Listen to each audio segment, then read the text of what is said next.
அனைவருக்கும் மாலை வணக்கம். சேப்பங்கிழங்கு செடி எப்படி வளர்க்கலான்றதை பற்றி தான் வீடியோ. ஃபஸ்ட்டு நம்ம சேப்பங்கிழங்கு வாங்கிட்டு மண்ணை நல்லா நோண்டிட்டு அந்த சேப்பங்கிழங்கு ஒன்று ஒன்றா வைக்கணும். வச்சுட்டு அதுக்கப்புறம் மண்ணை போட்டுட்டு அதுக்கப்புறம் இப்போ சம்மர்ன்றதுனால மூடாக்கு மாதிரி நம்ம எந்த காய்கறி வேஸ்ட்டு எது நம்ம கையில் கிடைக்குதோ போட்டு மூடி வச்சிடணும். மூடி வச்சுட்டு தண்ணியை ஊற்றி வைக்க வேண்டியது தான். இந்த மாதிரி நான் உங்களுக்காக அதை ஓப்பன் பண்ணி காட்டினேன். ஃபஸ்ட்டு சேப்பங்கிழங்க நல்லா மண்ணை நோண்டி வச்சிடணும். அதுக்கப்புறம் மேலே மண்ணை போட்டுட்டு அப்படியே மூடாக்கு மாதிரி நம்ம வீட்டில் என்ன வேஸ்ட் இருந்தாலும் சரி, வெஜிடபிள் வேஸ்ட்டு, பழ வேஸ்ட்டு, நம்ம கம்போஸ்ட்டு எது இருந்தாலும் நம்ம அதை போட்டு மூடி வச்சிடணும். மூடாமல் வைக்கலாம், தப்பு கிடையாது. ஆனால் இப்போ சம்மர்ன்றதுனால இந்த டிப்ஸை நான் சொல்கிறேன்.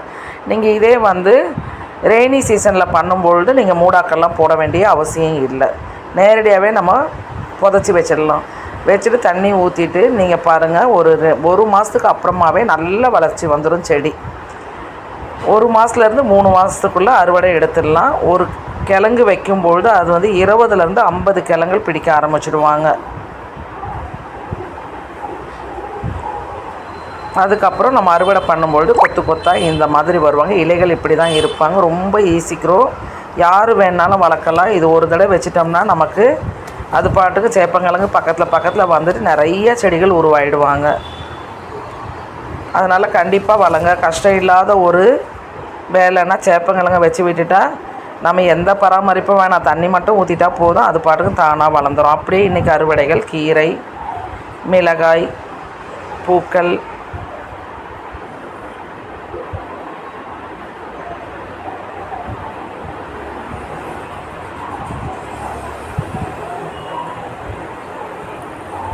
இந்த மாதிரி தான் வரும் சேப்பங்கிழங்கு. பார்த்துக்குங்க. இந்த சேப்பங்கிழங்கு எப்படி இருக்கும், இதே மாதிரி தான் விளைச்சி வரும்பொழுதும் இருக்கும். அப்படியே பூக்கள், சைனீஸ் வயலட் பந்து மாதிரி கட்டியிருக்கேன் பாருங்கள். ரொம்ப அழகாக இருக்குன்னா ஒரு பூங்க இது. ஆனால் என்னென்னா இது ஒரு மைனஸ், பறித்து கட்டும்பொழுது அழகாக இருக்கும். ஆனால் நம்ம தலையிலையோ சாமி படத்துக்கோ போட்டால் அதிகபட்சம் 1/2 மணி நேரம் தாங்க, அப்படியே வாடிடுவாங்க. மற்ற பூக்கள் அப்படி இல்லை, கொஞ்சம் சங்கு பூக்களும் அப்படி தான் கொஞ்ச நேரத்துலேயே வாடிடுறாங்க. நம்ம அரளிப்பூக்கள்லாம் அப்படி இல்லை, இன்றைக்கி போட்டால் நாளைக்கு வரைக்கும் அப்படியே இருப்பாங்க சாமி படத்தில்.